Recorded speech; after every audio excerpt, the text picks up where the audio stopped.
Hey everybody, happy Friday. It's Friday here at least. Hope you're having a wonderful day. I know I said I wasn't going to do a review of this product, and this is Dune by Dior. I got it last Saturday, it's now Friday, and I haven't stopped wearing it. So I knew I had to do a review. Uh, I'm going back on my word um, because it is that good. I'm really excited about this fragrance. Have been for, I guess, I bought a 5 ml sample to test and immediately fell in love with it. Ordered a vintage bottle, and I have another video about how to identify a vintage bottle of Dune. Um, but I've now been thinking about this fragrance for 3 weeks, and I still don't quite understand it. And I'm gonna keep wearing it until I do. So, like I said, this is a 1991 creation. It's still in production. You can still buy it.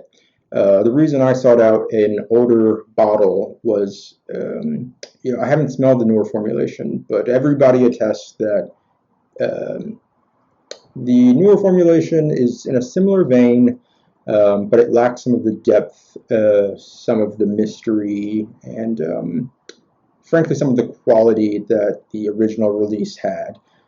So this version that I have is a 1997 bottle, and I got it brand new in cellophane, and it smells perfect. It's not turned at all.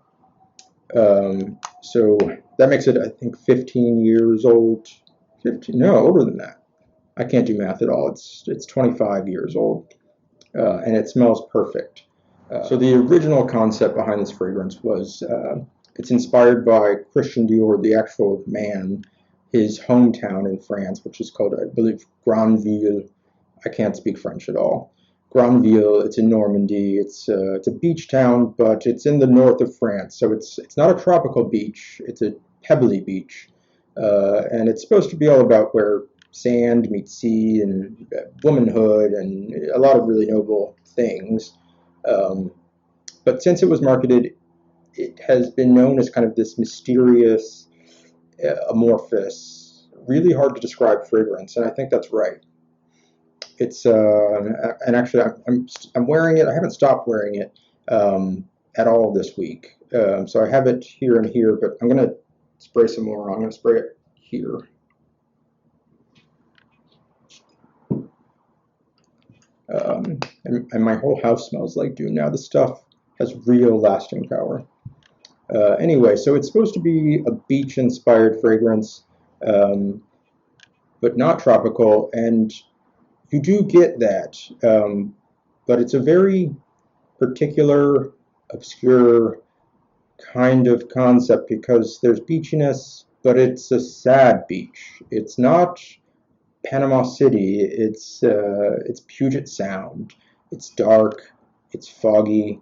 It's well, I'll tell you the notes. So the top notes in this are Brazilian rosewood, aldehydes, Mandarin orange, bergamot, and peony. The heart notes are lily, rose, broom, jasmine, and ylang-ylang. And the base notes are sandalwood, amber, benzoin, oakmoss, vanilla, patchouli, and musk. And it's different than a lot of perfumes these days because I think there's a trend, especially in designer perfumery these days, to have a much smaller ingredient list. I think that sounds like a lot to modern ears, but really that was kind of standard in the late 80s, early 90s to have a lot of ingredients, and that's not really an exceptional number. The other thing that makes it different from today's fragrances is that it's not a linear fragrance at all. It's when you first spray it, it's completely different than what happens 30 minutes in and what happens 4 hours later. And you will definitely smell every phase of it in distinct stages, and I love that about it. At the top, and right from the nozzle, and at the top you get beautiful blast of Mandarin Orange, the juiciest, sweetest zestiest Mandarin Orange, and it's boosted by those aldehydes, which are a fragrance chemical. It's described as making things smell sparkly or soapy, and that's definitely true here. But the uniqueness starts right away because it's layered on top of that rosewood note, which throughout the fragrance experience, it lends this dusty quality. The entire fragrance is woody from top to bottom, but it's not woody in a sandalwood way necessarily. It's not woody in a cedar way. It's like a driftwood, or a log that's kind of waterlogged on the beach. It's a very strange textural wood. Another ingredient that's in here that I mentioned is an ingredient called broom, and broom is a flower that grows in sandy soils, on beaches, on hillsides. It's a yellow flower. You've probably seen it, but it's an incredibly expensive ingredient, and if I were to guess, I would assume it is not in recent formulations. But broom essential oil lends a quality of it's said to recall hay or dried tobacco, and definitely honey, which you get a lot of in this. There's a very kind of honey or beeswax, even like furniture wax in a weird way, like a oily, semi-transparent nature that adds to that kind of obscurity here. It's really nice. It's hard to describe. I'm doing a bad job, but you have to smell it yourself to understand. The base notes do a really great job of straddling the line between because there's vanilla and because there's patchouli, it has the potential, I think, to go tasty or gourmand or delicious, and it smells very sweet, but it never smells like cake or candy or a cocktail. It smells like a fossil, like amber. And I know that's like an extremely generic and made up word, but it's an excellent example of an amber fragrance for that reason. I think part of the delight of this fragrance is that it lingers forever without being loud and obnoxious. So I said that I've been wearing this for 5 days straight now. And I tend to spray in my elbows because it's a place that sticks well for me and I can always smell it on me.